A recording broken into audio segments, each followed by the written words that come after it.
कहानी की शुरुआत होती है एक घर से और उस घर के अंदर हम एक पीटर नाम के बच्चे को देखते हैं जो कि टीवी पर एक मूवी देख रहा था जो कि हॉरर मूवी थी क्योंकि उसका फेवरेट जॉनरा ही हॉरर था और शायद से वो गोस्ट सीरीज का फैन होगा। एनीवेज जब पीटर टीवी देख रहा था तभी उसे अपने बगल वाले घर से कुछ आवाज आने लगती है जो कि चीखने चिल्लाने की आवाजें थी। साथ ही साथ उस घर के अंदर से हरी लाइट्स भी आ रही थी। पीटर तभी वहां पर चुपके से देखता है जहां पर उसे पड़ोस का बच्चा दिखता है जिसको वो साफ साफ अपनी खिड़की से देख पा रहा था। अब उसे देखकर वो थोड़ा सा डर जाता है क्योंकि वहां पर कुछ अजीब सी ही चीजें चल रही थी। वहीं पर एक बच्चा भी रहता था जिसका नाम चार्ली था। अब वो लोग मिलकर कुछ रिचुअल टाइप चीजें कर रहे थे। तभी इससे पीटर डर जाता है और वो बिस्तर पर जाकर लेट जाता है, लेकिन बिस्तर पर लेटते ही उसके दिमाग में खुराफात आती है क्योंकि वो हॉरर का फैन था। अब उसने सोचा कि थोड़ा सा और देख लिया जाए, जिसके बाद वो दोबारा खिड़की पर जाता है जहाँ पर वो चार्ली को देखता है जो कि उसको हाई करता है। अब अगले दिन पीटर अपने परिवार के साथ खाना खाने बैठता है जहाँ पर हम उसके परिवार से मिलते हैं। अब उसके परिवार के अंदर है उसकी माँ डबोरा, उसके पिता फ्रैंक और उसकी बहन एली। अब यहाँ पर पीटर अपने पड़ोसी यानी कि जॉनसन्स हाउस के बारे में बात करता है जहाँ पर वो ये बता रहा था कि पिछली रात उसने वहाँ पर कुछ अजीब सा रिचुअल होते हुए देखा था जिसको मिस्टर एंड मिसेस जॉनसन्स मिलकर कर रहे थे। साथ ही साथ चार्ली भी वहाँ पर था जिसने उसको हाई भी किया। ये सुनकर उसकी बहन उसको ये कहने लगती है कि आजकल वो हॉरर मूवीज को ज्यादा ही देख रहा है और उसने हॉरर मूवीज को और रियलिटीज को मिक्स कर एक अजीब सी कहानी बुनकर उनको सुना दी है और वो थोड़ी सी हॉरर मूवीज कम देखा करे। फ्रैंक भी कहने लगता है कि हाँ, एली बिल्कुल सच बोल रही है क्योंकि जॉनसन्स परिवार काफी ज्यादा रिलीजियस है और वो लोग कैथोलिक भी हैं। साथ ही साथ वो काफी सीधे साधे लोग थे, तो ऐसा रिचुअल करना ये सारी चीजें उसके दिमाग की उपज होंगी। अब पीटर उनको विश्वास दिलाने की काफी कोशिश करता है लेकिन उसकी कोई भी बात नहीं सुनता, ना ही कोई बात मानता। और यही तो हर एक हॉरर मूवी और सीरीज के अंदर होता है, यानी कि सारी की सारी तबाही ऐसे ही तो आती है। परिवार में से कोई ना कोई एक मेंबर इन चीजों के बारे में दूसरों को वार्न करने की कोशिश करता है लेकिन कोई भी उसकी बात नहीं मानता, जिसके चलते बाद में पूरे के पूरे परिवार ही तबाह हो जाते हैं। खैर इसके बाद हम पीटर को उसके रूम में वापस जाता देखते हैं जहाँ पर पीटर उसी रात वाले हादसे के बारे में ही सोच रहा था, जिसके बाद वो दोबारा ही अपने पड़ोस वाले घर पर ताक झांक करने की सोचता है जहाँ पर वो एक लड़की को वहाँ पर आता हुआ देखता है जो कि उसी घर के अंदर जा रही थी, जहाँ पर वो लड़की फाइनली जॉनसन्स घर पर चली जाती है।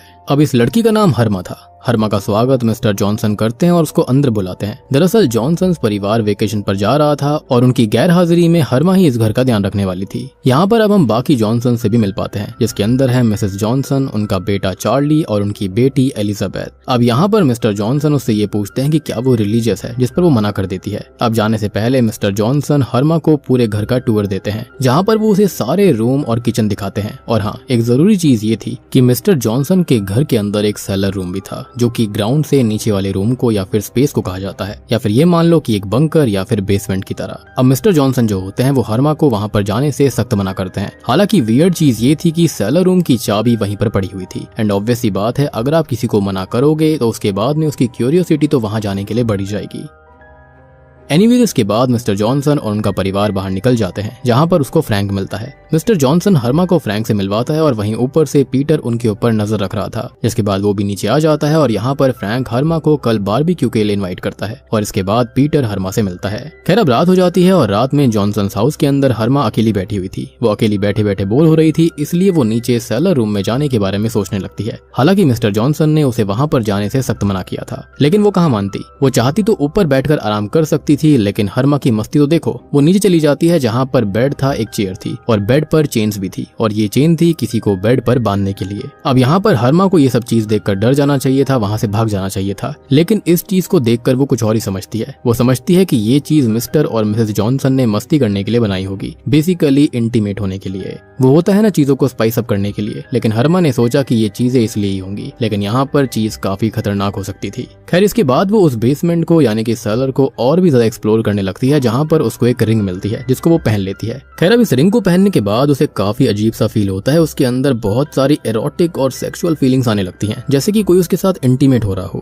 खैर अब वो उस अनजान रिंग को अपने पास ही रखने का सोच लेती है। शायद से उसके माँ बाप ने नहीं सिखाया था कि ऐसी अनजान वस्तुओं को अपने पास नहीं रखना चाहिए। एनीवेज इसके बाद वो ऊपर आती है और ऊपर आते ही उसने उल्टी कर दी थी, जिसके बाद रात में सोते हुए उसे बेचैनी होने लगती है, लेकिन इस चीज को वो सीरियसली नहीं लेती। अब सुबह उठकर उसे एक बार और वॉमिट होती है और उसने नोटिस किया कि उसका पेट जो था ना वो थोड़ा सा बड़ा दिख रहा था। साथ ही साथ उसके पेट में कुछ हिल भी रहा होता है और इसकी वजह वो लेट नाइट स्नैक्स को समझती है। उसे लग रहा था कि शायद से उसका पेट खराब होने वाला होगा। एनीवेज इसके बाद हर्मा फ्रैंक के घर जाती है जहाँ जहाँ पर वो उनसे घुल मिल रही थी। तभी पीटर अपनी बहन एली का फोन लेकर भागने लगा। दरअसल कॉल पर एली का बॉयफ्रेंड था जिसने उससे ब्रेकअप कर लिया था। खैर अब दोनों की लड़ाई के बाद एली अंदर चली जाती है क्योंकि उनके डैड पीटर की साइड ले रहे थे, जिसके बाद में एली को समझाने के लिए उसकी माँ डबोरा भी अंदर चली जाती है। अब इसी बीच पीटर हर्मा के पास आता है और यहाँ पर हर्मा पीटर से अच्छे से बात करती है। पीटर हॉरर मूवी का फैन था, इसलिए वो उसे इविल डेड सजेस्ट करता है और उसे कहता है कि उस मूवी में कुछ लोगों को उस घर के बेसमेंट से एक अजीब सी इविल किताब मिलती है। और यहाँ पर पीटर बात कर रहा था नेक्रोनोमिकॉन बुक की, जो कि इविल डेड में आती है और इसके बारे में मैंने ऑलरेडी वीडियो बनाई है। इन केस आप इस इविल किताब के बारे में जानना चाहते हैं तो डू चेक इट आउट, काफी इंटरेस्टिंग वीडियो है, link is in the description and pin comment. खैर अब यहाँ पर पीटर ऐसे ही पूछ लेता है कि क्या वो किसी सेलर या बेसमेंट के अंदर गई थी और तब हर्मा साफ मना कर देती है। जिसके बाद हर्मा बाथरूम करने जाती है लेकिन बीच बीच में वो रुक जाती है, जहाँ पर वो डबोरा और एली की बात सुन रही थी। जहाँ पर डबोरा अपनी बेटी को समझा रही थी कि ये ब्रेकअप एक लाइफ का पड़ाव है जिसे उसे पार करना होगा और उसकी लाइफ में कई ऐसी मुश्किलें आती रहेंगी जिनसे उसे निपटना पड़ेगा। और वो उसको ये भी कहती है कि जिंदगी किसी के रहने या फिर ना रहने से नहीं रुकती और हमको खाली आगे बढ़ते रहना चाहिए। और उनकी बात सुनकर हर्मा को काफी अच्छा लगता है। माइट भी वो सोच रही होगी कि शायद उसकी जिंदगी में भी कोई होता जो कि उसको इस तरह से अच्छे से समझाता। अब इसके बाद में वो बाथरूम जाती है जहाँ पर वो उस रिंग को उतारने की काफी कोशिश करती है, लेकिन ये रिंग जो थी वो उसकी उंगली से अलग नहीं हो रही थी। इसके बाद वो बाहर आकर बैठ जाती है जहाँ पर एली उससे बात करके उसका इंट्रोडक्शन लेती है। यहाँ पर हर्मा उन लोगों को बताती है कि वो प्रेग्नेंट है। तब फ्रैंक पूछता है कि मिस्टर हर्मा कहाँ पर है और ये चीज उसने हर्मा की अंगूठी देखकर पूछा था। उसे लग रहा था कि शायद ये वेडिंग रिंग है। हर्मा कहती है कि उसका हस्बैंड बिजनेस ट्रिप पर गया हुआ है और मैं आपको बताना चाहूंगा कि हर्मा झूठ बोल रही थी क्योंकि उसकी कोई शादी ही नहीं हुई। खैर यहाँ पर डबोरा पीटर को सजा देती है कि वो मूवी नहीं देखेगा क्योंकि उसने एली को परेशान किया था। अब इसके बाद हर्मा वहां से चली जाती है और रात में पीटर टीवी के सामने बैठा हुआ था। तब उसकी माँ उसे आकर ये कहती है कि वो मूवी नहीं देखेगा और अपने होमवर्क पर ध्यान देगा, लेकिन वो नहीं मानता और मूवी देखने लगता है। अब दूसरी ओर हर्मा जो होती है वो उस अंगूठी को निकालने के लिए भरपूर कोशिश करती है, साबुन लगाती है, लेकिन कुछ भी काम नहीं करता। इसके बाद हर्मा के डोर स्टेप पर कोई आता है और वो उसका एक्स था। हर्मा उसे जाने के लिए कहती है लेकिन उसका एक्स फ्रैंक के घर में घुस जाता है। हर्मा उसके एक्स को देखने जाती है जहाँ पर डबोरा उसको कहती है कि उसका एक्स अंदर ही है। जिसके बाद वो भी अंदर जाती है और उनके साथ बैठकर खाना खा रही होती है, लेकिन यहाँ पीटर अपने हाथों में चोट लगाकर अपना ही खून पीने लगता है और हर्मा उसके हाथों पर बैंडेज करती है, फिर उसके साथ सो जाती है। लेकिन असल में ये सब एक सपना था जो कि एक फादर को आया था जिसका नाम था रॉन। अब यहाँ पर मैं आपको थोड़ा सा रॉन के बारे में बताना चाहूंगा। तो रॉन कोई आम फादर नहीं थे, उसके अंदर कुछ शक्तियां थी जिससे कि वो अपने आसपास के डीमन को भांप सकता था और ये सपना उसको यही संकेत दे रहा था कि हर्मा के साथ कुछ तो गड़बड़ है। अब फादर रॉन का मकसद ईविल को इस दुनिया से खत्म करना था और वो अब उसको समझ चुका था कि कुछ तो गड़बड़ जरूर है। दूसरी ओर हर्मा के पेट में काफी दर्द होता है और वो गौर करती है कि उसका पेट कल से भी थोड़ा सा और बड़ा हो गया था। साथ ही साथ उसके हाथों पर एक अजीब सा निशान भी था जो कि असल में किसी टैटू जैसा दिखाई दे रहा था और ये रातों रात अपने आप उभर आया। जिसके बाद हम पीटर को देखते हैं जो कि अपने माता पिता को बताता है कि कल रात हर्मा उसके रूम में आई थी, लेकिन कोई भी उसकी बात पर विश्वास नहीं करता। अब एली दोबारा यही कहती है कि ये सब हॉरर मूवीज देखने का नतीजा है और उसके माता पिता भी इस बात से एग्री करते हैं। जिसके बाद पीटर वहां से गुस्से में चला जाता है। अब सीन बदलता है जहां पर हम पीटर को घर पर आते हुए देखते हैं जो कि काफी फ्रस्ट्रेटेड लग रहा था। ऑब्वियस सी बात है, इसका रीजन था कि उसका परिवार उसके ऊपर भरोसा नहीं करता था और इसलिए वो ठान लेता है कि वो इस चीज को साबित कर रहेगा कि वो झूठ नहीं बोलता। खैर अब सीन रात की तरफ आता है जहाँ पर पीटर कॉफी पी लेता है ताकि उसको नींद ना आए और वो हर्मा को देख सके। जिसके बाद पीटर रात में जागने की कोशिश करता है और तभी उसके रूम में कोई आता है और वो हर्मा ही थी और पीटर जल्दी से अपने माता पिता को आवाज लगाता है। जिसके बाद उसके माता पिता वहाँ पर आते हैं और पीटर उनको बताता है कि उसने हर्मा को यहाँ पर देखा, लेकिन वहाँ पर कोई भी नहीं होता। तब उसके माता पिता उसको कहते हैं कि उसने जरूर कोई भयानक सपना देखा होगा, लेकिन पीटर कहता है कि वो सोया ही नहीं था तो सपना कैसे देख सकता है। और ये सुनकर उसके माता पिता उसे उल्टा ही सुनाने लगते हैं क्योंकि वो लेट नाइट तक जाग क्यों रहा था। जिसके बाद अगले दिन जब हर्मा उठती है तो उसके हाथ पैर पर भी वही निशान आ गए थे और उसकी हालत पहले से भी ज्यादा बिगड़ गई थी। वो बाथरूम में नहाने जाने लगती है और उसकी बॉडी से कोई काली चीज निकल रही थी और ये चीज काफी ज्यादा तेजी से फैल रही थी, यानी कि उसके शरीर में ये काली चीज फैल रही होती है और उसको काफी कमजोर भी बना रही थी। अब जब वो अपने आप को देखती है तब वो रोने लगती है कि उसके साथ क्या हो रहा है, लेकिन वो फिर खुद को शांत करती है। जिसके बाद में मिस्टर जॉनसन का कॉल हर्मा के पास आता है जो कि उससे ये पूछते हैं कि सब ठीक तो है, जिस पर वो झूठ बोल देती है कि वो तो बिल्कुल ठीक है और घर भी बिल्कुल ठीक है। तभी दूसरी ओर हम फादर रॉन को देखते हैं जो कि हर्मा को ढूंढ रहा था, लेकिन हर्मा उसे कहीं नहीं मिलती। इसी बीच उसके पास कॉल आता है जो कि उसकी मॉम का था, जैसे कुछ इमरजेंसी थी, इसलिए फादर रॉन को वहां से जाना पड़ता है। अब तभी पीटर अपनी माँ से अपने दोस्त डेविड को स्लीप ओवर पर बुलाने के लिए पूछ रहा होता है और वो ऐसा इसलिए पूछ रहा था क्योंकि वो काफी डरा हुआ था और उसका फ्रेंड उस पर भरोसा करता था क्योंकि बाकी परिवार वाले तो उस पर भरोसा नहीं कर रहे थे। अब इसी बीच डबोरा अचानक से गिर जाती है और उसको सीजर्स होने लगते हैं कि तभी फ्रैंक जल्दी से एम्बुलेंस बुलाता है और रात में पीटर सैड बैठा हुआ था जहाँ पर उसकी बहन एली उसका ध्यान रखती है। यहाँ पर हमको पता चलता है कि उसकी माँ को असल में एपिलेप्सी नाम की बीमारी है और इस डिजीज के अंदर अक्सर सीजर्स आते रहते हैं। And let me tell you कि this is very very disturbing. जब ऐसा होता है तो आपके परिवार के अंदर बहुत ही खौफ का माहौल सा बन जाता है। एनीवेज इसके बाद में हरमा उठती है और अब वो पूरी तरह से बदल चुकी थी। उसकी पूरी स्किन ग्रे हो गई थी और वो काफी कमजोर भी दिख रही थी। वो डॉक्टर अपॉइंटमेंट के लिए भी कॉल करती है जहाँ पर वो ये बताती है कि वो 8 हफ्तों से प्रेग्नेंट है, लेकिन अब उसको कुछ ठीक नहीं लग रहा। खैर इसी बीच हम पीटर को देखते हैं जो कि काफी नाराज था और उसके नाराज होने का कारण ये था कि उसके परिवार वालों ने उसको कभी भी नहीं बताया कि उसकी माँ को एपिलेप्सी है।